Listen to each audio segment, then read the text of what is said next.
sur le plateau de la web télé Salon CE. Je suis en présence de Patrick Gobert, qui est à l'initiative du prix du livre de l'économie, sur l'économie sociale et solidaire, et de M. Belot, qui est le président du jury.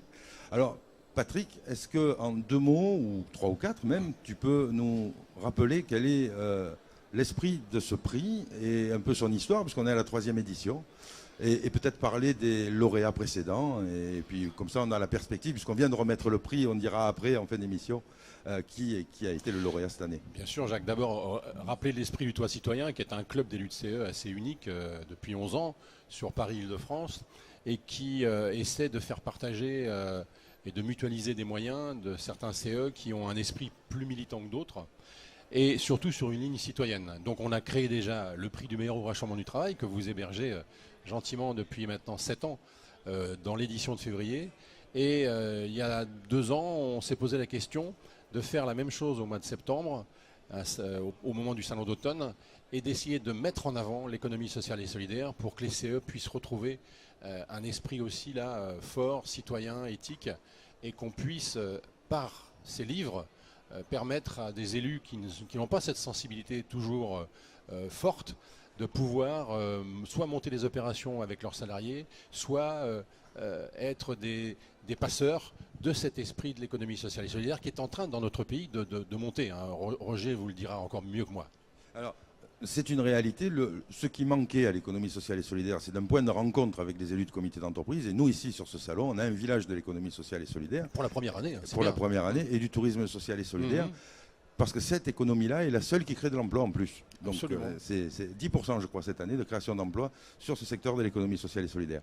Alors, M. Belot, le président du jury, alors 2 mots sur l'économie sociale et solidaire, et puis après sur les ouvrages, et est-ce que ça a été compliqué de trouver le lauréat?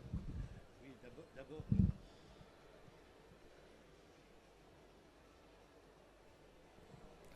Oui, voilà. Oui, d'abord à mon tour, je voudrais dire combien je suis satisfait de cette initiative qui a été prise, qui permet de valoriser l'économie sociale et solidaire. Je crois qu'elle en a besoin parce qu'elle n'est pas assez connue, alors qu'effectivement, aujourd'hui, plus que jamais dans cette période de crise, les entreprises de l'économie sociale et solidaire montrent toute la pertinence de leur modèle, hein, en termes de création d'emplois, mais aussi en termes de respect de l'homme par rapport à l'argent, qui a montré toutes ses limites. Oui, on met l'homme au centre et pas forcément le profit, c'est les valeurs. Oui. Absolument, et le profit n'est pas la première finalité.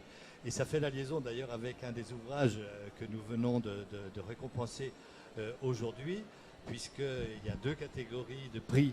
Il y a 2 catégories de prix qui ont été remis, comme chaque année désormais.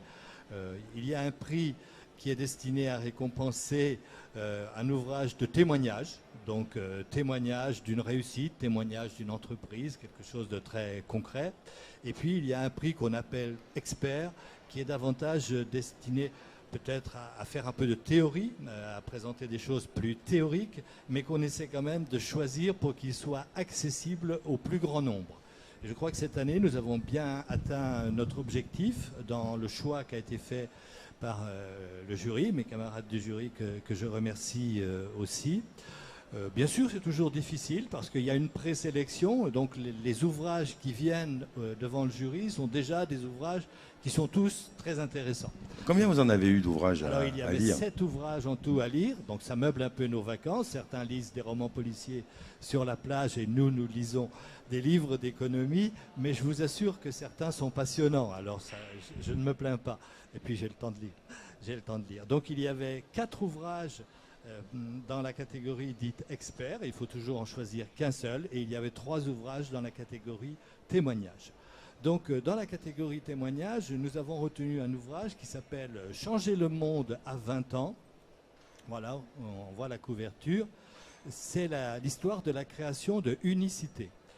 Unicité, c'est 4 jeunes filles finalement qui à 20 ans ont eu l'idée de créer quelque chose et qui a eu un beau parcours, puisque je crois que c'était en 1994. Voilà, c'est en 1994 qu'elles ont eu cette idée.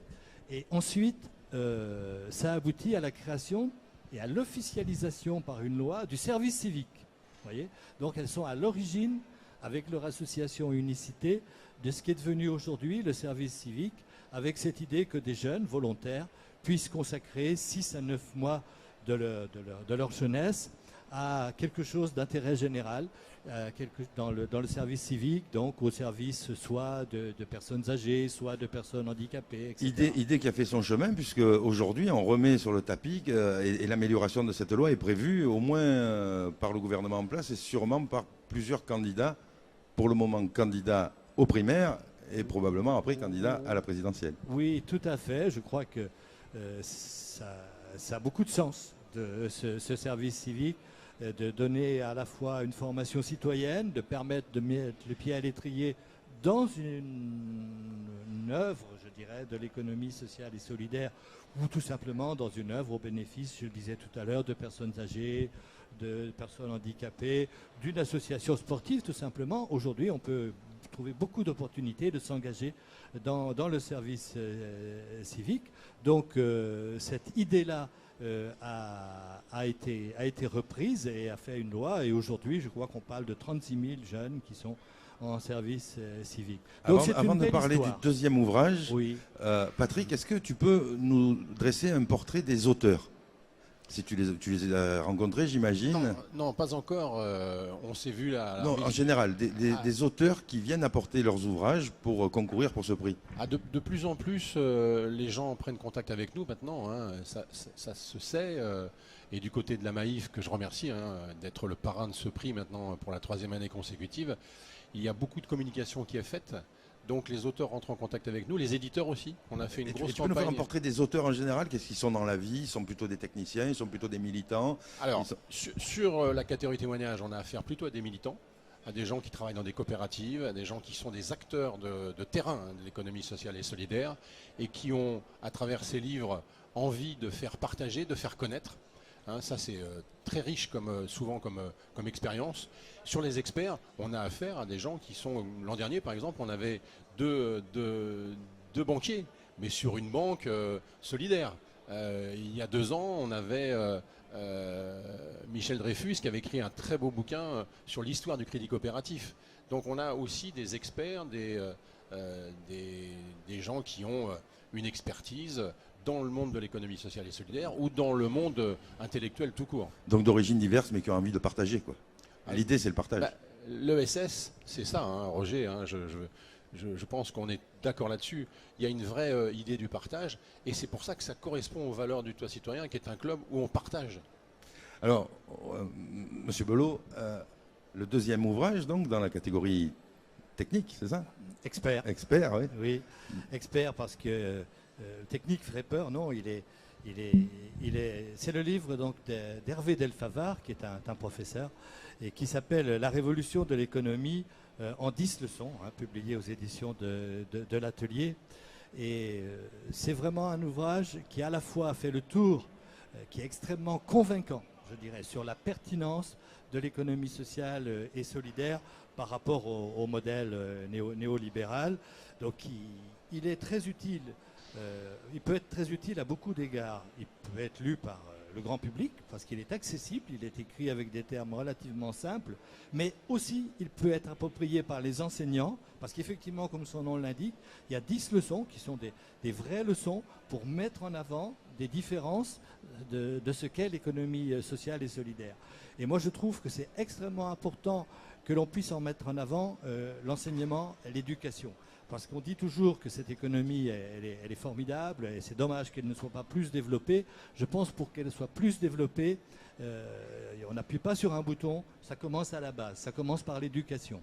Et je parle évidemment pas de la maternelle, mais je pense qu'au lycée, à l'université, ça commence, mais il n'y a pas assez d'enseignement de l'économie sociale et solidaire. On enseigne trop le modèle unique.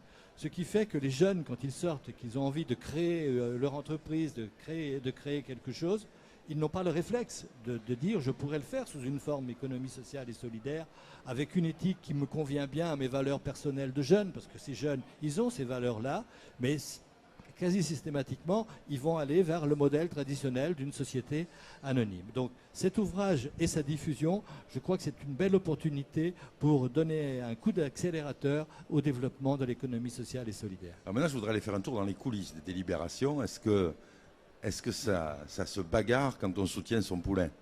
Mais vous êtes Salon CE partenaire aussi de ce prix, et je vous en remercie Jacques, mais vous avez quelqu'un de chez vous qui vient de prendre sa retraite et qui était encore membre du jury, c'est Bernard Yves, qui a œuvré énormément pour modifier le paysage des salons de comité d'entreprise, pour enrichir l'offre, pour améliorer le contenu, et il s'est investi depuis 3 ans comme juré.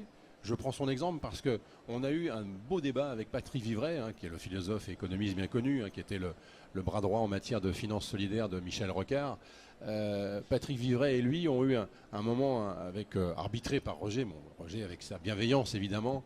Ils ont eu un débat très vif, très fort, mais très constructif, très, très beau. Moi je ne vote pas, j'organise, donc je regarde ça et j'écoute.